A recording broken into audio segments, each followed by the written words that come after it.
What is going on, Mousetrap? Teslamouse here, bringing you a Wi-Fi Battle OUT here against Super Smash Bros. Competitive, aka Tristan.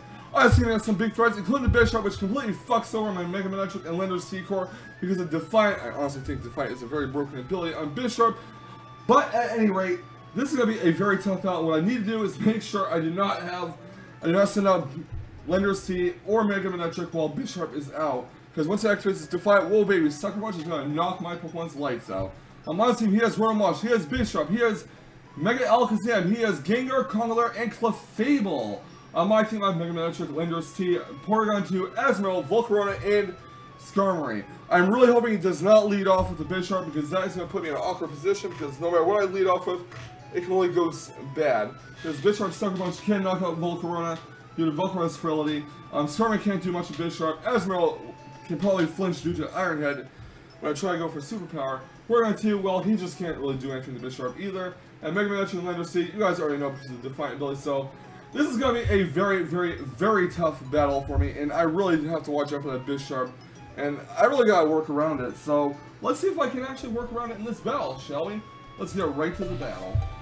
I lead off with Mega Manectric, my opponent's going to lead off with his Wormwash. I'm going to go for the Volt Switch right off the bat and switch to Volcarona, which was very foolish because I predicted him to go for Will-O-Wisp, which is what they usually do.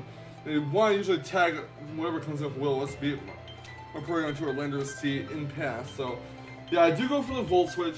I'm going to switch to Doritos here, and sadly, there's going to be no Will-O-Wisp for my Volcarona. It's going to be a Hydro Pump instead. So I'm like, oh shit, I hope it misses, but no, it does not. Holy crap, it does a shit ton of damage. It's also done 2 HP. The 2 HP led by Volcarona. And I'm like, okay, I hope he stays in so I can go for Giga Drain. I do, and I finish off the Wormwash, so yeah. But unfortunately, Volcarona is pretty much at very low health at this moment. He's going to go into Gengar. I'm switching my Volcarona out here because I don't want it to think quite yet. I might need to get a lucky Flame Body on that Bishop later on. So going to Porygon 2, aka Unintelligent here. He's going to go for a Sludge Bomb, which is going to hit Porygon 2 and, unfortunately, poison it. So that's awesome. Yeah. Anyways, I'm going to switch Porygon 2 out here and go into Skarmory in case he decides to go for, going to Asmodee actually, in case he decides to go for, something. Taunt. And it does go for Taunt. So I'm going to go right back into Scepter. I'm going to go with Scepter this time. My opponent's going to go for a Sludge Bomb. It does not hit Scepter. He's going to go for a Destiny Bond. I don't know what I was expecting my Skarmory to do really, but I'm going to go for Iron Head, which is going to do about 45% of Gengar. I'm going to keep going for Iron Head. So he's going to go for Taunt, hoping to block my Stealth Rocks. I don't go for Stealth Rocks there. And Skarmory knocks Gengar down to red health. I'm going to switch Skarmory out. Going to go into Porygon 2. Hoping that he'll go for Destiny Bond. And he's going to try to Levitate. He does go for Destiny Bond. He just really want to take something down for this Gengar. Like, the Gengar is a suicide Pokemon, basically. But Porygon 2 is going to continue to take some poison damage. And I'm actually going to switch Porygon out and go to Asmodee, anticipating a Taunt to block my Thunder Wave. But he goes to Sludge Bomb instead, and that is really unfortunate. A very unfortunate misprediction on my part. Very risky play and did not pay off that well. Aquajet will take out Gengar, so there's no need to panic because Asmodee does survive. He's going to go in his Mega Aalakazam here. He goes from the Mega Evolution. He's going to trace a huge power. And look at all those spoons, by the way. Look, he must be the master cereal eating champion. But I'm going to go for Aquajet. It does over half because of a critical hit, and Energy Ball will finish the Asmodee off. I need my Lender's T at full health, and I know that Adamant Lander will not outspeed timid Mega Aalakazam. So I'm going to go into Manectric here. I'm going to go for the Volt Switch. He goes for a Psychic, and that does a shit ton of damage. But fortunately, Mega Manectric was able to survive and finish it off with a Volt Switch. So Alakazam is done as well. Manectric gets withdrawn. I'm going to go into Lender's T to pivot out. My opponent goes in Congelar. I'm going to go for the U-turn here. I don't want Lender's T to take an Ice Punch or a knockoff at this very moment. So out goes Lender's T. In comes Sepultura to Skarmory. My opponent actually goes for the Ice Punch. So it's right in. He freezes Skarmory, unfortunately. So now Skarmory's just chilling out on the battlefield. I'm going to switch Skarmory out. I'm going to go into Lender's T, expecting a possible Drain Punch.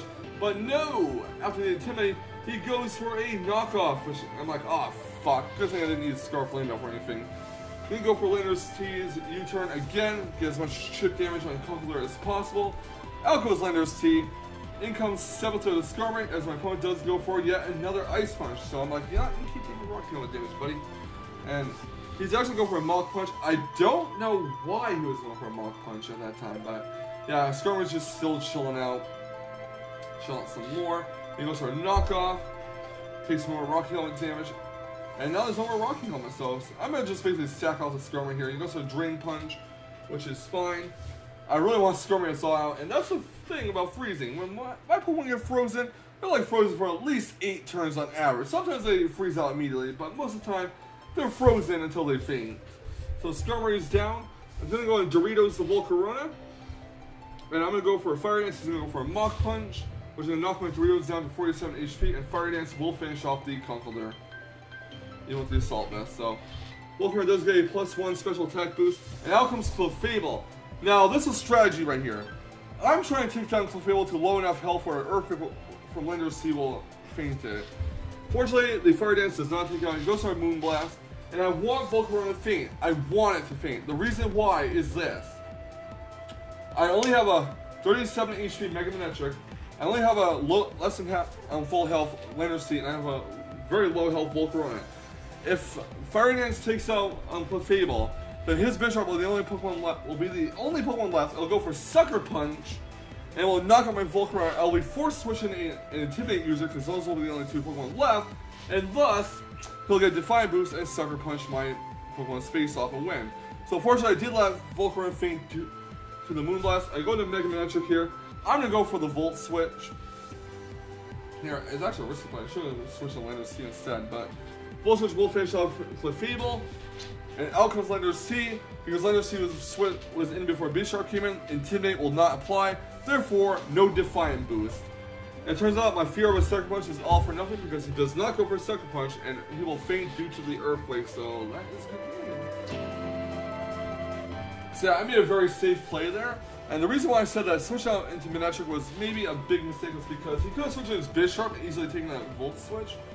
Then I would have forced to switch on a Lender's Sea, get the Intimidate off, and have a Defiant Bisharp facing down the last 2 of my Pokemon, and I would have lost. But fortunately, he did stack out with Clefable.